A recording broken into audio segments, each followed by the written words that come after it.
Ассалаумағалейкум, қазақ елі. Әділетсіз мемлекеттегі әділет партиясы туралы қазақ елінің сайлаудан шеттетілген 12,5 миллион электоратына арналады. ақш-тың 16-шы президенті, Америка халқының ұлттық батыры Абрам Линкольннің мына тарихи сөзін естеріңізге саламын. Халықтың бір бөлігін өмір бойы ақымақ етуге болады. Мұқым халықты азғана уақыт ақымақ ете аласың. Ал мұқым халықты өмір бойы ақымақ ете алмайсың. Көнбейді. Біз не істейміз?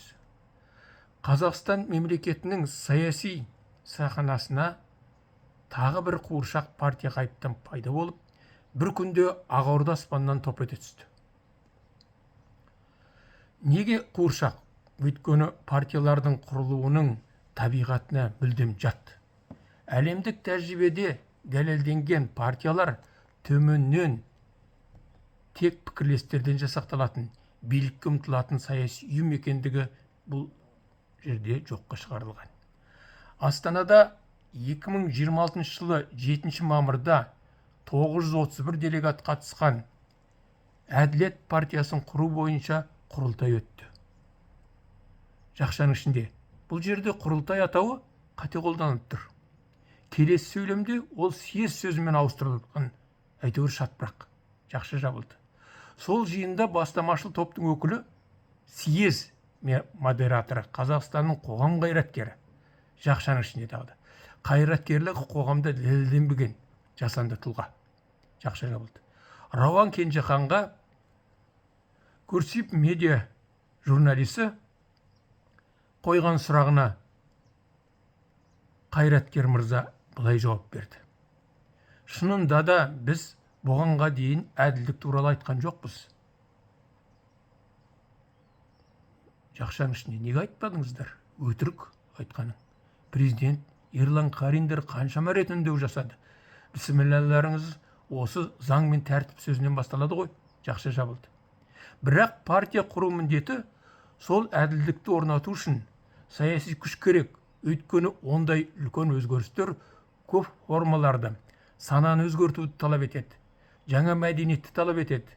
Жалпы әділдікті біздің ұлттық менталитетіміздің ажырамас бөлігін айналдыру үшін не жасаймыз? Сондықтан осының барлығы іске асыратын саяси күш, соған тірек болатын саяси партия керек деді. Біз жауыз демейміз.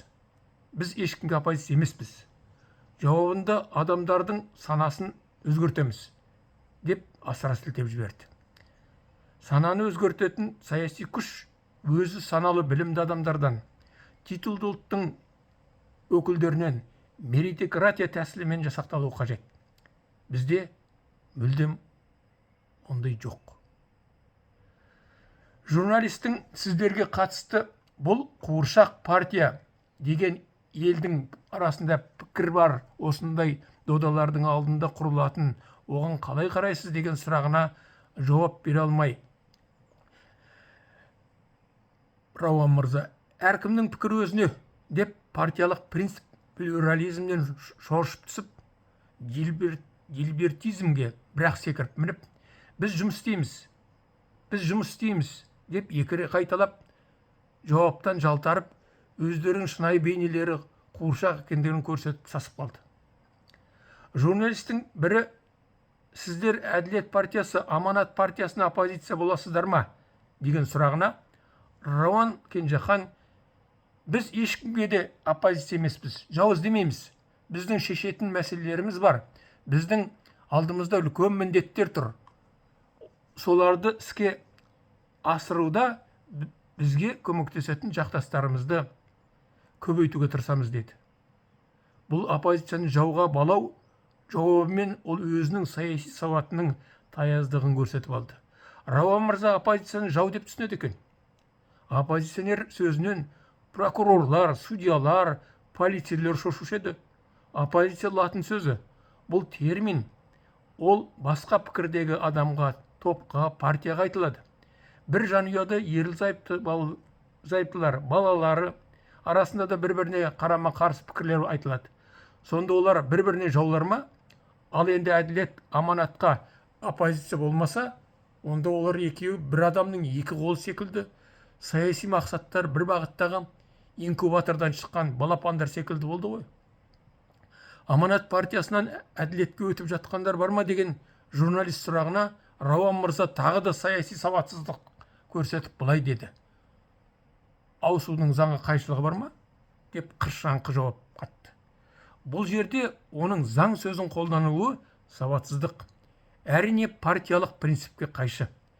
Бір саяси көзқарастағы адам ол оп-оңай аяқ астынан өз саяси көзқарасын ауыстыра бермейді. Ауыстыратындар партияға кездейсоқ биліктің тапсырысы бойынша келген оппортунистер. Өйткені саяси жүйеде партиялар алған бағыттары бойынша солшыл бағыттағы, центристік, оңшыл бағыттағы партиялар болып жіктеледі. Солшыл бағыттағы партиялар революциялық күреске дайын, өзгерістер үшін күресетін, халықтың мүддесін қорғауды мақсат ететін партиялар. Оңшыл бағыттағы партиялар, олар қоғамдық құрылысты өзгертуді қаламайды. Күшті мемлекеттік құрылысты қолдайды, заңдылықты қуаттайтын партиялар. Ал центристік бағыттағылар қоғамды біртіндеп реформалар арқылы ғана өзгертуді ұстанады. Бастамашыл топтың өкілі Рауан бұлай жіктелуді де білмегені, оның әділетке арнайы тапсырыспен келгенін көрсетеді. Рауан Кенжехан айтқан: біз саяси күш ретінде әділеттілікті орнату үшін саяси күш керек, біз солармыз деген сөзі көңілге қонады. Алайда бұған дейін әділеттіліктен аттап кететін билік басындағылардың шылғи өтірік айтатын әрекеттерін қалай ұмытамыз? Билікке жетіп алған соң ол уәделерден тайқып кетеді, қашады, жолатпайды. Міне осындай күдік бізде әлі басымырақ. Мысалы, дәл осы президент әкімшілік жетекшісі әділеттілікті орнатпақ болған Дәдебай Айбек мырзаға кезінде 9 рет шағым хат жолдадым, өтініш арқылы. Бірде-бір хатыма жауап берген жоқ, менсінбеушілік танытты. Сол шағым хатты осы мақалаға тіркеп отырмын. Себебі Рауан мырзаның айтқан сөзі өтірік болмайтынына сенгім келеді. Алайда осы әділдік орнатамыз деген сөзі қаншалықты жүзеге асады, тексеру мақсатымен сол 9 рет жазған хатымды Айбек Арқабайұлына жеткізеді деп сенемін. Өйткені менің де талабым өзің айтқандай әділеттілік. Хатыма жауап болмаса, онда мұқым сайлаушылар алдында уәделері көзбояушылық екендігі әшкере болады. Қуыршаққа қатысты менің де сұрағым бар. 2023 жылы маусым айында журналист Игілікова ханымға берген сұхбатының мазмұнын тыңдасаңыздар, Әділет партиясының бастамашыл тобының мүшесі политолог Марат Шибутов өз ұлтының құндылықтарын жоққа шығаруға тырысушылыққа жол берді. Ұлтына опасыздық жасап, қазақтарды 3 ғасырдай отаршылдықта ұстаған орыстардың империялық саясатын жақтап, олардың біздің ұлттық дамуымызға кедергі келтірген қылмыстық әрекеттерін ақтап, тарихты бұрмалаған жағдай болды.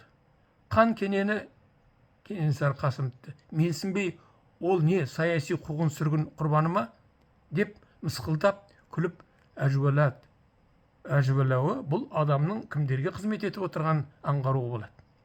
Ол сонымен бірге Ораз Жандосов пен Нығмет Нұрмақовты мысал етіп алып, жалпы Алаштың асылдарына тіл тигізіп, оларды сатқындыққа балады. Ал енді осы тұста айтарым, партияның классикалық формасында ол саяси ұйым тек пікірлестердің құралатыны белгілі. Ал енді осы бастамашыл топтағы 30 адамның өзі бір-бірін тани ма, танымай ма, ол да күдік туғызады. Пікірлеспек тұғыр. Жоғарыдағы Кенесары Қасымов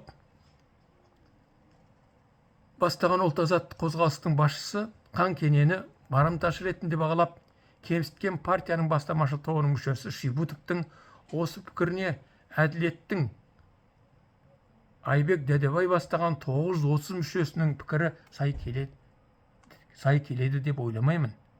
Олай болса, бұл партия пікірлері алуан түрлі қолдан жасақталған қуыршақ үйім екендігін жоққа кім шығара алады? Бабаларымыз қасқыр алуға әлеуеті жетпейтін иттің атын бөрі басар қойғандарға күлетін еді. Соған ұқсап, келешекте әділет ұғымы партия басшылары тарапынан әділетсіз қадамдарменен Нұр Отан секілді былғанып, халықтан қарғыс естіп жүрмесе екен деген ақ тілектемін. Сайлаудан шеттетілетін қандастар тәуелсіздік тұғырына қатер төнгеніне, келешекте үңіліп төнгеніне зер салып, келешектеріңе үңіліп, менің осы пікірімді қолдаңыздар. 9 мамыр 2026 жыл. Тарих ғылымдарының докторы профессор Есенғазы Қуандық. Халықаралық саясаттану мектебінің түлегі, саясаттың негіздері кітабының авторы. Аман сау болыңыздар.